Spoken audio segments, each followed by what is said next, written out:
चलो आज हम पढ़ने वाले हैं वेक्टर का मल्टीप्लिकेशन। अब तीन टाइप के मल्टीप्लिकेशन होते हैं। स्केलर को वेक्टर से मल्टीप्लाई किया, आंसर एक वेक्टर आया।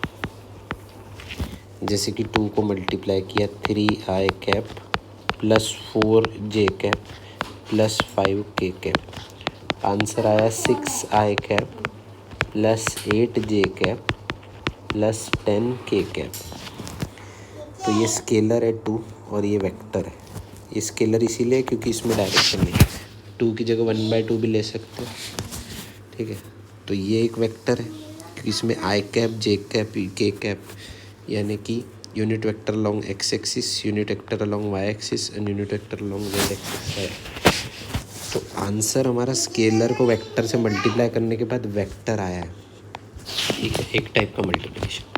अब 2 टाइप के मल्टीप्लिकेशन है। वेक्टर को वेक्टर से मल्टीप्लाई किया, आंसर एक स्केलर आया, तो इसे हम बोलते हैं डॉट प्रोडक्ट, जिसका दूसरा नाम स्केलर प्रोडक्ट है बिकॉज आंसर स्केलर है, ठीक है। जैसे ए बार एक वेक्टर है, बी बार दूसरा वेक्टर है, दोनों को मल्टीप्लाई किया, आंसर आया magnitude of A bar into magnitude of B bar, ठीक है।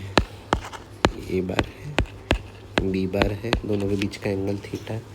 आंसर आया ए बार का मैग्नीट्यूड इंटू बी बार का magnitude into cos of angle between A bar and B bar.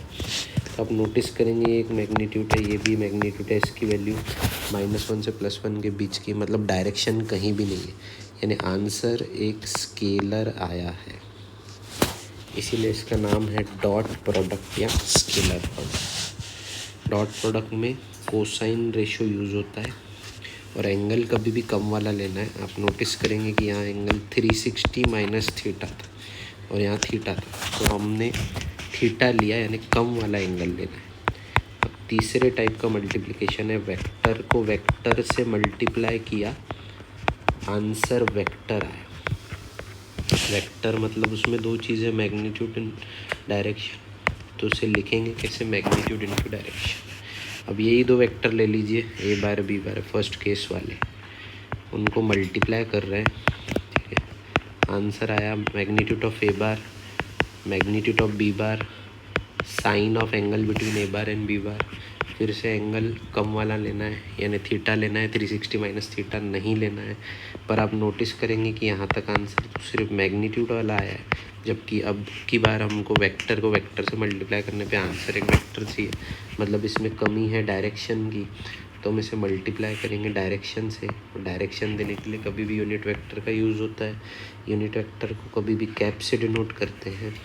तो यूनिट वेक्टर कैसा, पहले तो इसे क्रॉस से डिनोट करेंगे क्योंकि इसका दूसरा नाम है क्रॉस प्रोडक्ट। वेक्टर प्रोडक्ट या क्रॉस प्रोडक्ट, वेक्टर को वेक्टर से मल्टीप्लाई किया, आंसर एक वेक्टर। अब डायरेक्शन देने के लिए कैप, तो जिस प्लेन में ए बार एंड बी बार है उस प्लेन को परपेंडिकुलर जाएगा इसका डायरेक्शन, ठीक है। मतलब एक ऐसा वेक्टर जो ए बार को भी परपेंडिकुलर है और बी बार को भी परपेंडिकुलर है, मतलब एक्चुअली उनके प्लेन को परपेंडिकुलर। और अगर आप ए से बी जा रहे हो तो थंब रूल से आप डायरेक्शन निकालोगे, फिंगर्स को ए से बी लेके जाएंगे तो थंब आएगा हमारे खुद के तरफ, ठीक है। और अगर बी से ए जाते थे तो थंब आता था अंदर की तरफ।